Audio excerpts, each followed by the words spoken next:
The sleep phases, the sleep stages, your chronotype, aka if you're a night owl versus an early bird, and 11 tips for optimizing sleep from a neuroscientist. These are just some of the things we're going to discuss today in this short little video on why we sleep. It is the third video in a video series on the importance of sleep. And the purpose is to get everybody revved up in a way that they're excited about resting and revving down at night to get those 7 to 8 hours that most people need of sleep. Of course, everybody's individual. So let me dial back, kind of catch you up with where we've been so far. And in the video description, there will be the links to the previous videos if you want to get more details on some of the topics I've already covered on sleep. I'm Dr. Sarah, so let's go ahead and begin. Okay, so at this point, many people are aware that if they don't get enough sleep, they suffer, whether it be physically or emotionally. In fact, research has revealed that being underslept leads to poor job performance, negatively impacts brain health, it negatively impacts cognitive function, emotional balance, relationships, and just overall wellness. In fact, without enough shut-eye, the brain becomes overworked. And you've probably noticed this, even if you've just been tired from the day before and didn't get much rest. Your thinking, your memory, and your concentration the next day is impaired. Sleep is also essential for cardiovascular health, for hormone health, for metabolic health, immune health, brain health, and emotional health. In fact, if you don't get enough sleep, there can be an imbalance and an increased risk for diseases in these categories. Now, the theories for why we sleep support the fact that most people need about 7 to 9 hours of sleep. And this is to obtain optimal health. And we know now that sleep should be on the foundation of health just as much as any nourishment, any movement, any self-care things you do, relationship health, or socio-economic factors. Sleep is that important. Some would argue maybe one of the most important things. So the bottom line is without enough sleep, our body and mind can't recharge and it can't function at its best. So that's a little bit of the summary. Now, if you want to go back and get the details on the benefits of sleep for overall brain health and hormones, that would be in video 2. And if you want to go back and see how when you trade busyness for slumber, how your whole work performance as well as your life can suffer, that's video 1. But this video, we're going to talk about the stages of sleep, the 4 sleep cycles, chronotypes. And if you go to the link in the video description to this article for this video, the accompanying article for video 3, there will be a quiz for you to actually find out which of the 4 chronotypes. It's not just early bird and late night owls, right? There's also 2 additional ones. So you can go to that quiz and find that out for yourself. I'm also going to go through 11 tips for enhancing slumber. This is from a famous neuroscientist. Many of you may have heard his name if you've been following some of the other podcasts and experts on overall health, naturopathic or functional medicine, Matthew Walker. And we're also going to discuss aromatherapy for sleep. And we're also going to discuss the other sleep doctor, Dr. Michael Brous. Okay, so why is this important? Because knowledge of these aspects can help you understand that skimping on sleep can disrupt the reparative process and functions of the brain and body, and specifically how your body needs to go through these different cycles. And understanding that particular chronotype, or when your body is optimized to fall asleep, stay asleep, and wake up, you can actually quote unquote hack, although that's a word that's not one of my favorites, but it's pretty popularized, how to adjust your timing of lifestyle to get the most benefit from things such as when you work out, when you eat, when you drink coffee, all that cool stuff. So by understanding more about sleep and how to obtain it, we can become empowered and get more vital in all areas of our life. And it's free. So it's pretty cool.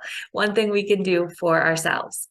So let's talk a little bit about the sleep phases and the sleep cycles.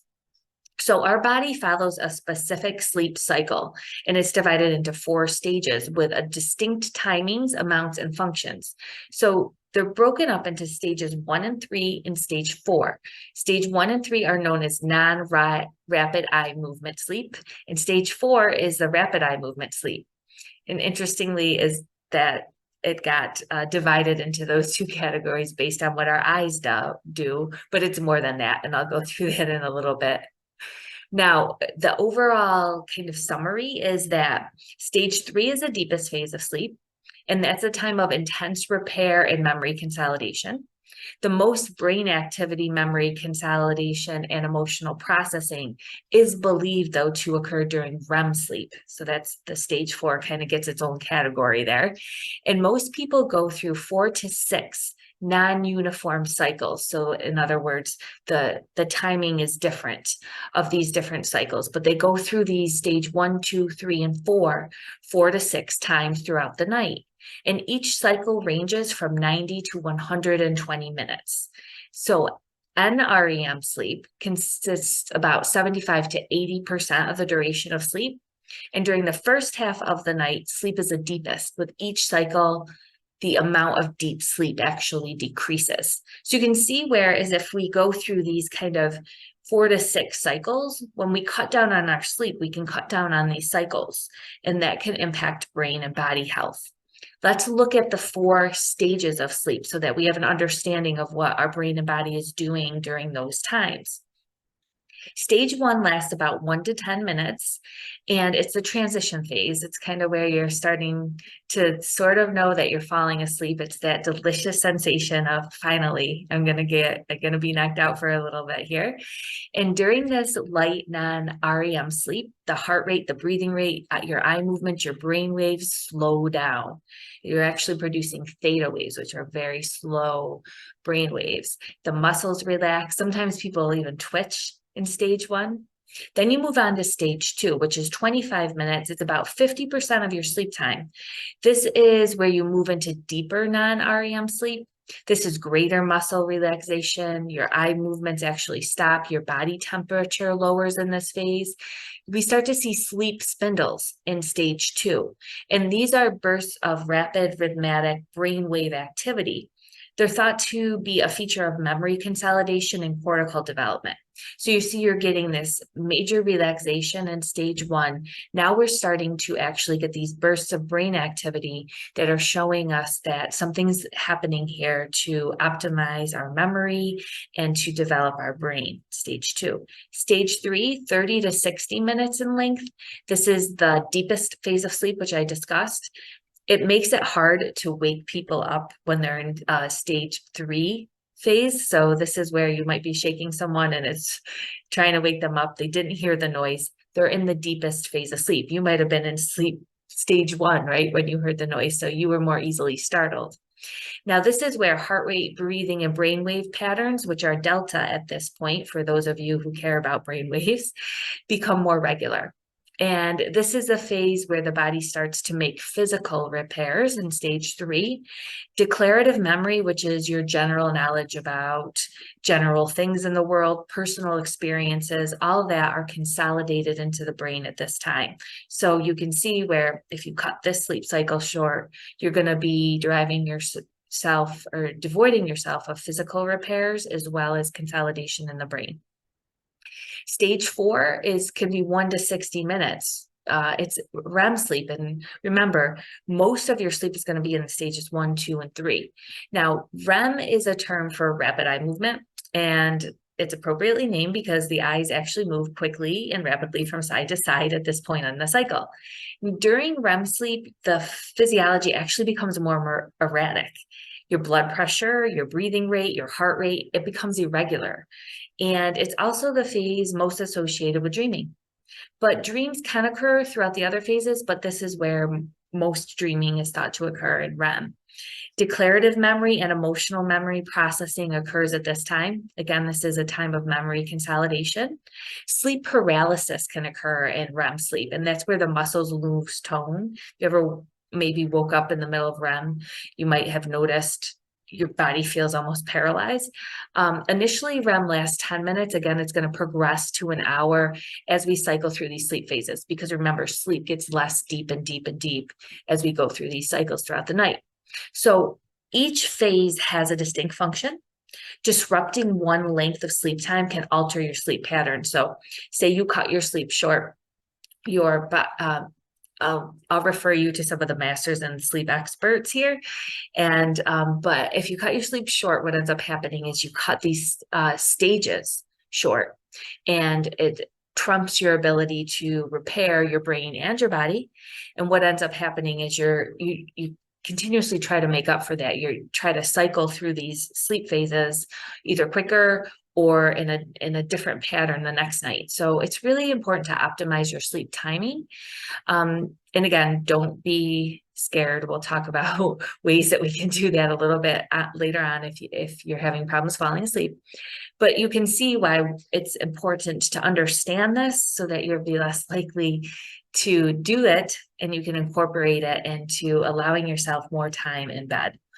Now, what about people that are different chronotypes? What the heck is a chronotype? What about sleep timing? You know those people, right? Some of the most creative people might get this burst of creativity at like 2 a.m. and they're up all hours of the night. Other people couldn't fathom that, and they're on their pillow at 9 p.m. Why? Okay. Most scientists do agree that sleeping at night is the best for the body because it's just entrained with our natural rhythm, but not everyone might be wired for this genetically. And that's where chronotypes come in. The Sleep Foundation says that chronotype is a natural inclination for your body to sleep at a certain time, or most people understand as being an early bird or a night owl. It regulates sleep and wake times, but also has an influence on appetite, exercise, and core body temperature. And it's responsible for the fact of when you feel most alert at certain periods, times of the day versus when you feel the most sleepy. They're linked to circadian rhythm, and although our sleep-wake cycle can be trained, for example, an early bird might be able to extend their time where they're staying up at night, or a night owl might be able to train themselves into a 9 to 5 p.m. job.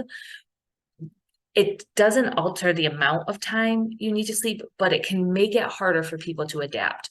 So a night owl maybe wakes up at 7 a.m., but they may not even be productive until later in the day, right? And they come awake at night.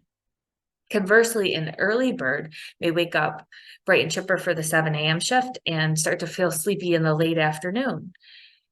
Most adults need, again, between 7 to 9 hours of sleep, and this is a lot easier to accomplish a lot of times for an early bird because that's how our society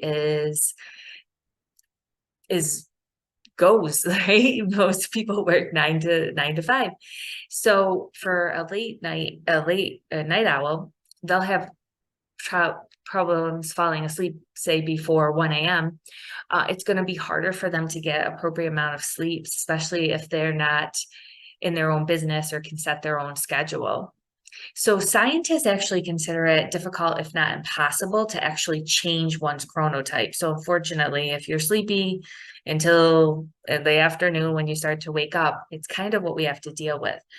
But the fascinating thing is most of the research people do is most of the chronotypes are actually percentage-wise these bears or these early birds. And we'll go through the different chronotypes in a minute, but the night owls are actually underrepresented in the population. They make up about 20%, according to Dr. Brous. So that means when we do scientific research on people that are staying up late at night and how that impacts their health, it may not be representative if someone naturally does that and that's healthy for them. So being a smaller part of the population, these night owls may not be accurately represented in trial populations that say it's risky to stay up late at night. And that's actually what some emerging research is saying. I actually found a recent study that said that there are health implications for night shift workers, but that the study that they did actually found that varied between individuals that were based on their chronotype. So there was less risk for people who were working the night shift that were night owls. And we need to account for this more in research. That leads us to kind of the two most well-known chronotypes that I discussed, but there's more, and this is from the sleep doctor. So I think it's important to know your chronotype, because then you understand yourself, you give yourself more compassion, and you might stop beating yourself up and getting so stressed at why you can't wake up in, early in the morning, and maybe even talk to your boss about a more flexible schedule. Say, I'm not going to even be productive till 10 a.m. Why don't I come in and work 10 a.m. to 7 instead of 9 to 5? I think this would actually increase productivity in corporations if more corporations did that. And so does Dr. Brous. That's kind of where these ideas came to mind. So I'm going to give him complete credit because this is all of his work, but I wanted to share it with you. So he literally wrote the book on chronotype, and he has a wonderful quiz divided into these 4 categories. So we have the lions, which are our early birds. And they tend to have high energy. They're interested in fitness. They have a hard time staying awake and attending night events. So pretty familiar with those. We have our bears. These are 55% of the population. They work great in the culturals determined 9 to 5 p.m. workday, and they get things done, right? They're not overly early. They're right in the middle of that 9 to 5 time. They're usually fun to be around and make good friends. They're getting optimized sleep, right? They're living on society. Then we have our poor, misunderstood wolves. Wolves find it hard to fall asleep before 11 p.m. or 12 a.m., and they struggle with fitting into society schedule. They tend to be creatives, and they get their inspiration at like 2 a.m. in the morning. You have your dolphins, which are the last. So we have our lions, our bears, our wolves, and our dolphins.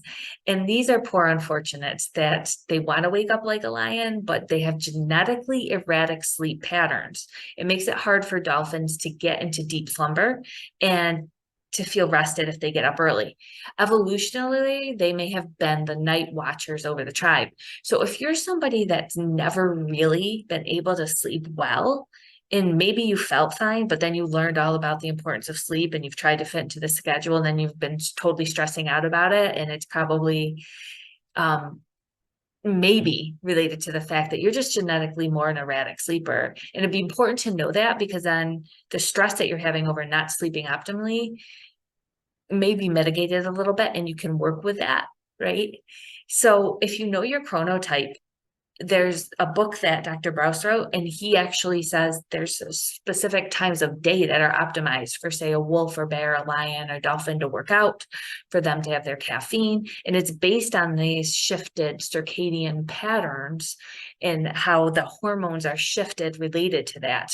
If you went to video 2, you would see how I talked about how hormones are on these 24-hour cycles. But if your chronotype is shifted, that might shift as well. So he did that research, which is pretty darn cool. I have a video of that on the accompanying article where Dr. Brous kind of talks about this and goes through the 4. So if you go ahead and click on the link in the video description, it'll take you to my website, and you can see that short clip, and also go to the link to maybe take the quiz and get his book. Now, what about if we have sleep disorders? I just want to kind of go through some of the different types. Again, there's 6 major categories. If you're struggling with sleep, it's best to get support from a professional who can determine the cause. But insomnias do affect 10 to 30% of the population. So it's important to understand why you can't fall asleep.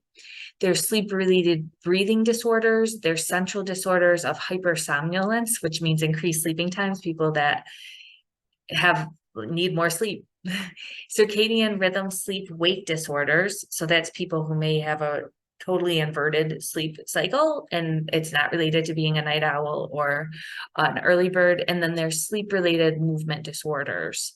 So again, if you can't sleep and you've tried some of the things that we're going to talk about next with how to optimize sleep, according to Dr. Walker, who is a neuroscientist, then maybe it's time to get some professional help on that.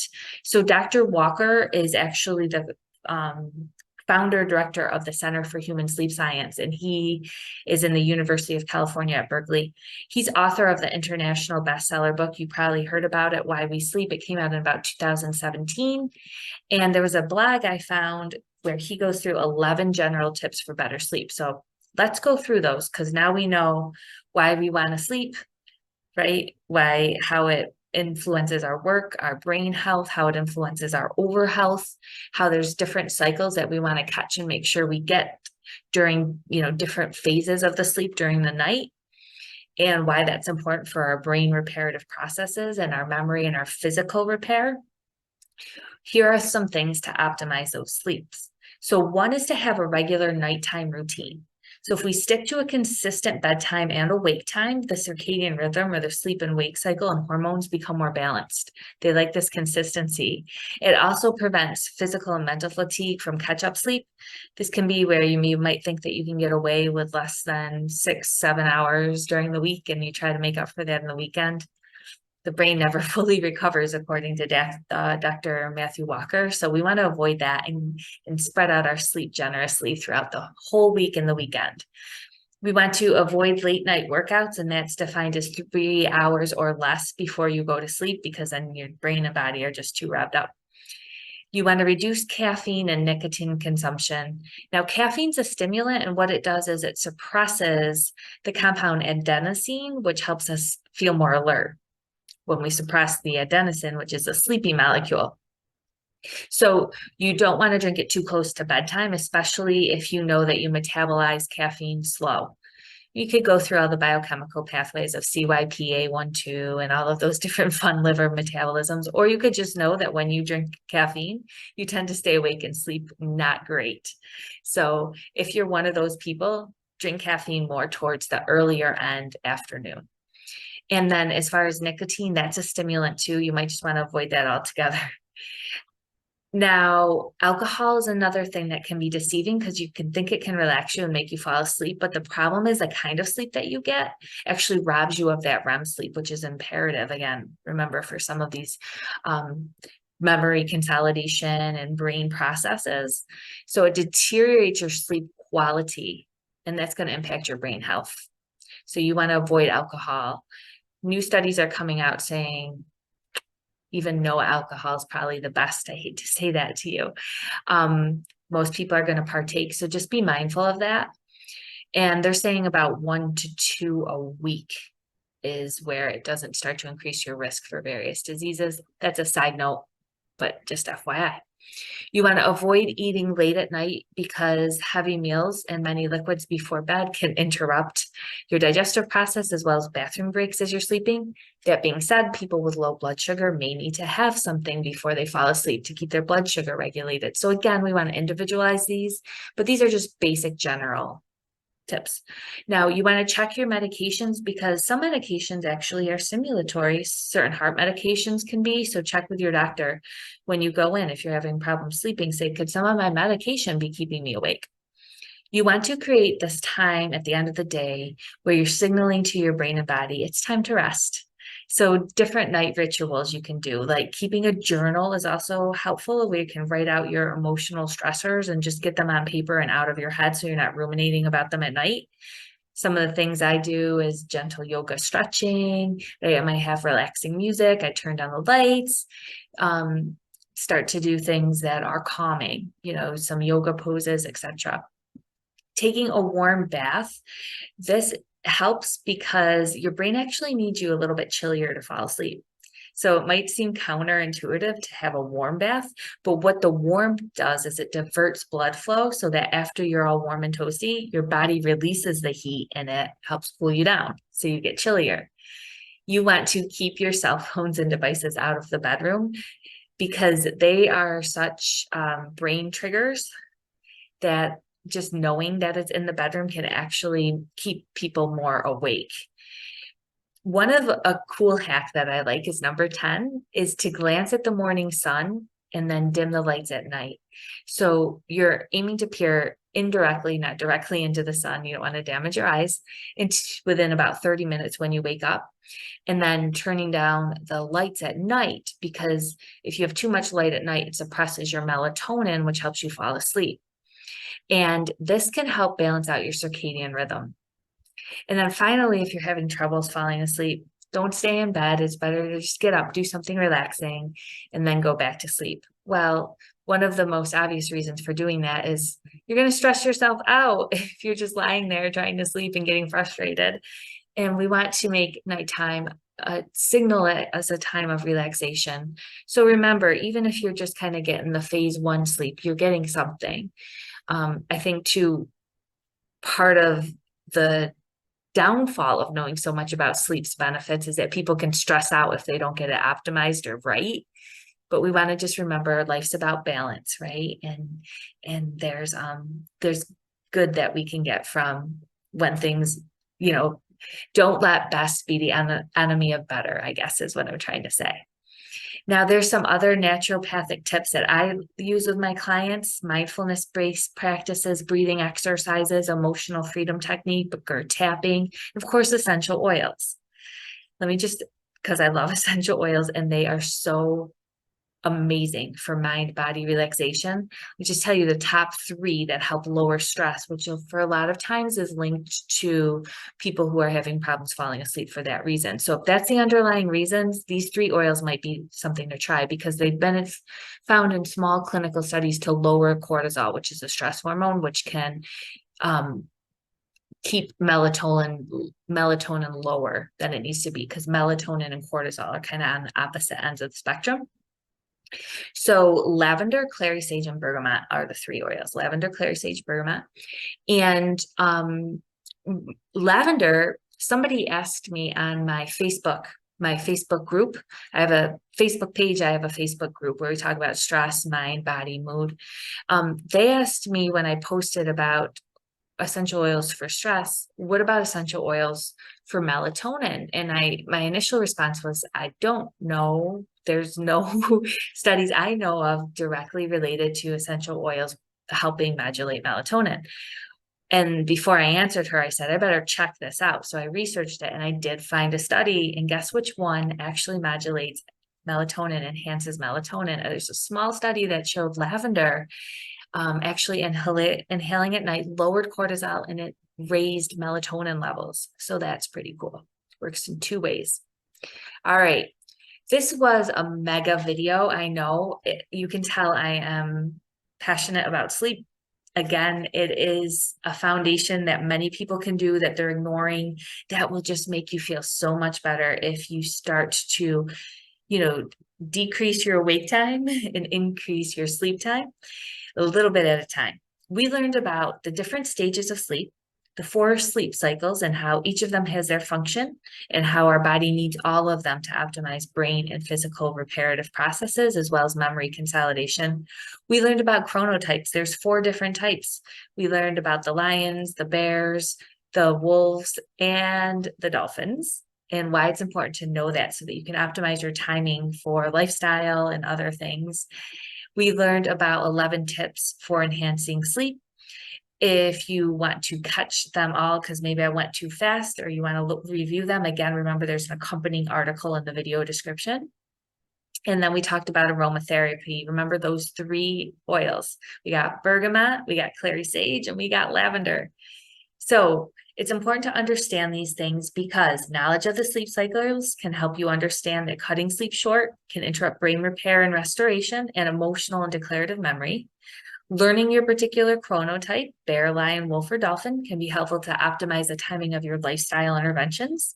And having a regular sleep schedule and routine can relax your body and brain, and it's imperative to optimize sleep and your overall health. So that's why we went through everything we did today. I hope you found it helpful. I'd love to hear from you. Remember, if you're having problems sleeping, don't stress out. There is help you can get for that. And then a naturopathic and functional medicine doctor can help further address the underlying issues of why you can't sleep and support and revitalize the body and brain that has been struggling from sleep deprivation, give you things to help optimize that and build it back up as you're enhancing and getting better sleep. And that's something I love to do for my clients and help their brain. So I'd love to hear what you learned about sleep, what you found fascinating. I'd love to hear if you took the chronotype quiz and kind of post what chronotype you were so that we can kind of see if Michael, we might not have a full sample, but Dr. Brous was correct in that 55% of those bears that we're going to get out there, those 9 to 5ers. I am actually a night owl, so I will just let you know that. And a wolf, AKA. So there you have it. Make sure you check out more of my videos on my YouTube channel if you liked how I present. I have a ton of information on hormonal health, mind body medicine, brain health, mental health, essential oils. I have free resources on my website, my oil website, and it lists videos, a free video course on hormones and mood. I have courses where I actually clinically teach clinicians how to use essential oils therapeutically in their practice, how they are incorporated with supplement and medications.